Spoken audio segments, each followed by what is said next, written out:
The interview is a crucial moment in the selection processes.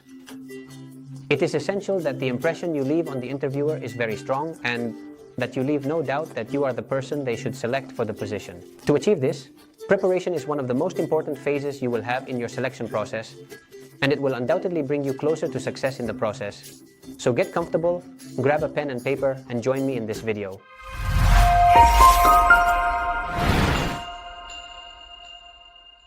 Hello, how are you? I am John Charles. I work in human resources and I am here to give you a hand. The preparation for the interview starts from the very moment you are told that you are going to have an interview. There you will have a few days, it might be 2 or it might be 3, usually no more than a week, in which you will have to go all out to prepare for the interview. Take advantage of it because when the interview comes, you will be grateful since you will have to improvise much less. Research the company. I have talked about this several times, but within the preparation for the interview these days, it is essential that a large part of your efforts be dedicated to researching the company. You will usually find much more information than you need if you visit their website. Focus on knowing what their sector of activity is, what products or services they sell, and what their values, mission, and vision are. And I also recommend that you visit the news section of Google to see the latest updates about the company. In this way, in the first phase of the interview, it will be much easier for you, and you will also make it easier for your interviewer because you will avoid having them explain many things about the company, something they usually do several times a day. This automatically makes the interviewer a bit more interested in you than in other candidates who haven't done this. Is interview preparation and researching information useful? Because one of the first questions this interviewer will ask you is what you know about the company, or what you know about us. This is done to guide you, to be able to explain it to you, and as I said, you can save the interviewer a lot of time. But it is also done because it is necessary to check the candidate's level of interest in the company and the job offer. If you, as a candidate in the interview preparation phase, are able to research all this and showcase it when asked this question, then you will stand out. And in the end, this is exactly what you need to highlight above the rest of the candidates who are as well prepared as you, or even more so, in order to be selected. Prepare for the most common questions in a job interview. You can receive any type of question related to your professional life, and it is impossible to prepare for all of them because they are basically infinite. What you can do is prepare for the most frequent questions, which are the most common ones, and the rest of the questions that may come up usually arise from these initial common questions. If you prepare these questions in advance and have a rough idea of how to answer them to minimize improvisation, your speech will be more coherent, more connected, and it will be much easier to give the interviewer a greater sense of logic and stability.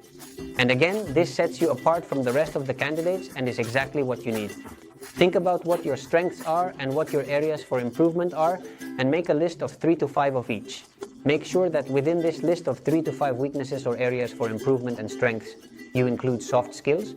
If you want to know the difference between soft skills and hard skills, you can check out this video where we have talked about it. Once you have this list made, think about the case of virtues. What practical examples you can provide from your daily life so that the interviewer knows and verifies that these strengths indeed stand out in you. And on the other hand, when you think about areas for improvement or flaws, as they are commonly called, what do you do? How do you act to be able to address these areas for improvement that you have? In this way, you are not only telling them what the problem is, but you are also telling them what the solution is. A candidate who prepares well by understanding their strengths and areas for improvement and is able to argue this with examples, both demonstrating why they are good and identifying what they can improve and how they do it, indicates to us that the candidate has a very good self-awareness, possesses a spirit of self-criticism, and has emotional intelligence that is above average. And this precisely is one of the best impressions you can leave on your interviewer. The more specific this information is, the better. I will give you an example of an area for improvement and how to argue it.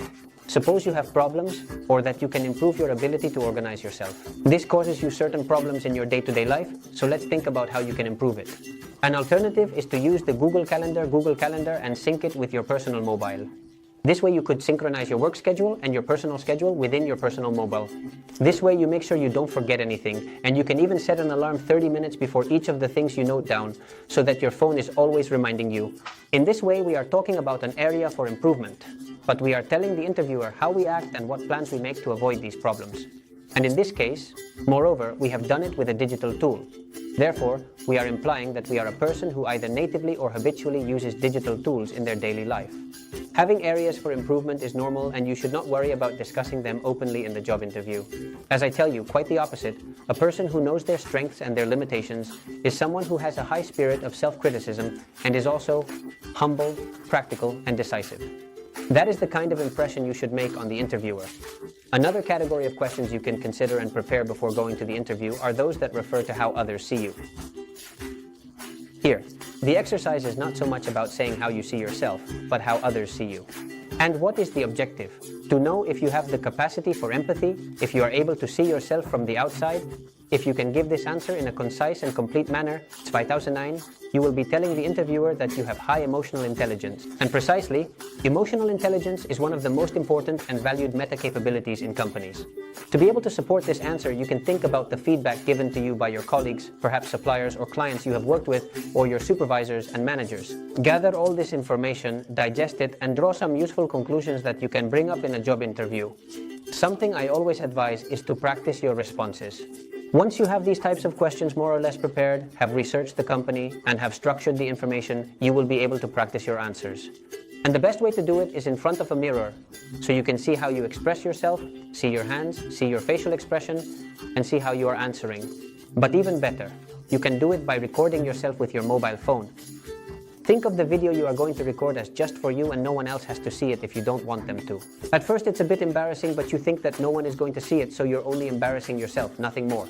The goal of being able to watch this video where you are answering the questions is to see yourself from the outside, to feel what impression you are giving to another person. Normally you are used to seeing other people but not yourself. If you record your answers on video using a mobile phone, you will be able to see how you gesture, you will be able to see the movement of your face, you will be able to see the tone of expression you use, and you will be able to see the speed at which you speak. Maybe you get nervous and speak very quickly, and that is something you can correct. In short, you will be aware of how your communication is. So I insist, record yourself, watch yourself, correct, record yourself again, correct, record yourself again, and so on until you are proud and happy with the version of yourself that you are presenting to the interviewer. I am also going to be completely honest with you. When you get to the interview, you will do the best you can, but when you leave there, you will say in the video that you could have done much better than you did in the interview, and you will have a feeling of having done it poorly. But don't worry, relax. If you have practiced by recording yourself, done it several times and improved, the version you presented in the interview is 100 times better than the one you would have given if you hadn't done this exercise. And another secret, almost no one does this, so your version will be much better than the average candidate who has been in that interview. In the end, it's about increasing your chances, and surely this way they will consider you. So cheer up and get to it. I hope these tips have been useful to you and that you are able to prepare for an interview in the best possible way.